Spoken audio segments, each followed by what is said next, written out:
Good morning and welcome to On the Tarmac, a little offshoot of Be Still and Know, where this time we're going to talk about the full armor of God and what it means to us in today's world. And as we go through this in much of the same way that we went through Psalm 46:10, we're going to look at this verse by verse and see what we can extract and pull out and what we can use in the story. In Ephesians chapter 6, verse 10, it says, "Finally, be strong in the Lord and the might of his power." That's a really encouraging thing to hear. And as we pull it apart and break it down, we're going to see a few more things in there and exactly what it means. And like I said earlier, through this series, I think we're going to use a lot of the David and Goliath story to talk about the armor and exactly what God's talking about, and use that as an example.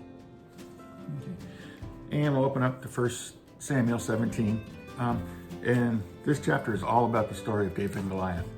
It goes from the armies standing on either side of the battle line, not doing much, and Goliath going out and tempting and threatening the army of the Lord with Saul's army, and just what that looks like.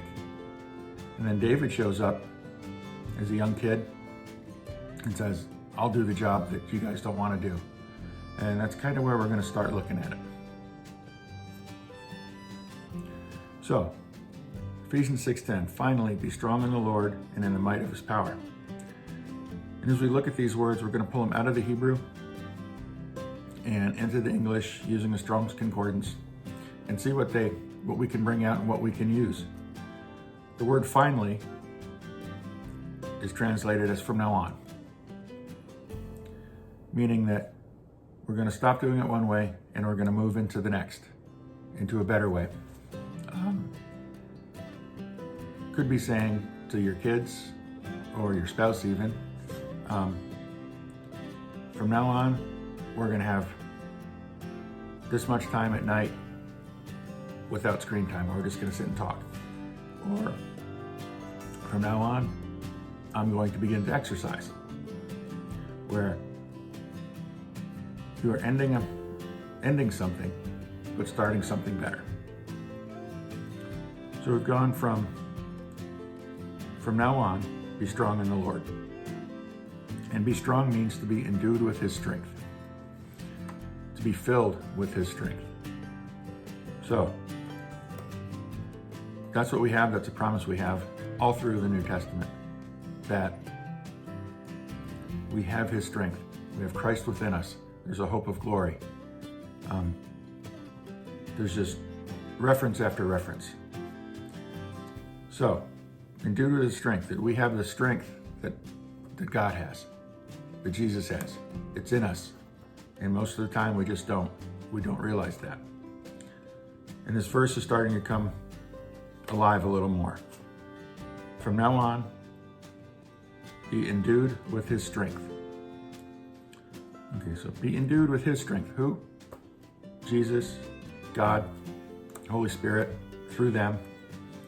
We're going to, from now on, be strengthened with the strength of God. And we need to remember that. We seem to always forget that kind of thing. We go on, and again, we get caught up in the news of the day. We get caught up in what's going on. We get caught up in all the small worldly things where we can't hear and we can't know what's going on. And here it's telling us to, from now on, be endued with the strength of God or Jesus. And we have to be still enough, again, to be able to hear that voice telling us to get ready for what's coming, to eventually put on the whole armor of God. Okay, and now we move on to mighty. Excuse me, might. Means dominion or sovereignty. It's the area of his control. A king is sovereign. A king has dominion over his area of influence. It's his rule, and that's what matters. Here we're talking about being endued with that kind of power, being given the power of dominion over principalities and powers, as we'll get to that. So it means that you have that power within you from God to take on the principalities and powers that are coming against you. Now we could say that from now on, be endued or filled with the strength of Jesus and the dominion or authority of his power. In here, power simply, I shouldn't say simply, means ability and strength. It's not just strength. It's not like a power lifter, it just pushes massive weights around. Or horsepower in your car, which is just another measurement of power. This includes ability. So you have all the abilities that Jesus has. And he's put this in you because of the cross, because of the work he did, because of what he did for us, because of his love for us. He gave us his abilities. We see a lot of that in Acts, where the disciples went out, especially Paul, and did signs and wonders in his name. And that ability and strength is still there. And we just seem to not remember it all the time. And if you're like me, you kind of shy away from it. You think, oh, I don't know if that could do all that. That's strange. But that ability, that strength, that dominion, the strength of Jesus and the Holy Spirit is a strength that lets you move that mountain. Let them move that mountain aside. That all it takes is that mustard seed faith. And that's what we need to find in this verse. That from now on, be filled with the strength of Jesus and his authority over principalities and powers, and in his ability and his strength.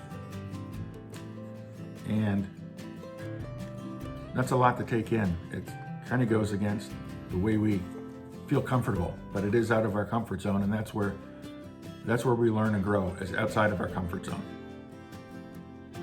So before we move on, we're going to say this again. From now on, be endued with the strength of the Lord and with his sovereign abilities and strengths.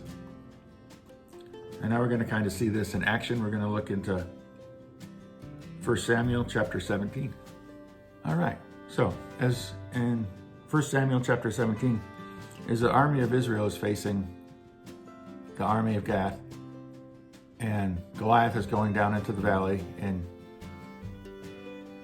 trying to incite something, essentially say, if you beat me, the war's over. If I beat you, the war's over. He's standing in and looking for someone from Israel to stand in too. And David sent on a mission by his father to go take some stuff to his brothers and to go see the front lines, but come back. And David comes up in there, and he's seeing that the army of Israel is being fearful, not being in mindset that God gave them, that God would help them in battle, that God is there. And David shows us that he is endued with the strength of the Lord in this. And he's told that you're too small, you're too young to fight, you can't do this. And Saul said to David in verse 33, you are not able to go against the Philistines to fight with him. You are just a boy, and he has been a warrior from his youth. So Saul's doubting David's ability in God to take care of the situation. But David said to Saul, your servant used to keep sheep for his father. And whenever a lion or a bear came and took a lamb from the flock, I went after it and struck it down, rescuing a lamb from its mouth. And if it turned against me, I would catch it by the jaw and strike it down and kill it. And there's stories earlier in Samuel where that happens. But David was being trained and brought up by the Lord for this moment, where he was able to kill a lion and a bear protecting the flock. Quite often the church is called the flock of Jesus. He's our shepherd. And David had that same job. He was a shepherd. He knew how to care for the sheep. He knew how to care for those in his care. And sounds like multiple times he went up against things that were out of his comfort zone and took care of them. David knew that he had been endued with the strength of God, and he expressed it in another way. He said, "The God that saved me from the lions and bear will save me here as well. And with the Lord's strength, not the house of God, I will defeat an uncircumcised Philistine." Saying that this is someone that he has dominion over. He has sovereignty over, because he has the Lord, and this giant is challenging the Lord by challenging his army and his people. And David's going to take care of that. And he shows us that he understands God's sovereignty by saying that this is an uncircumcised Philistine. He's not part of the family of God at that point.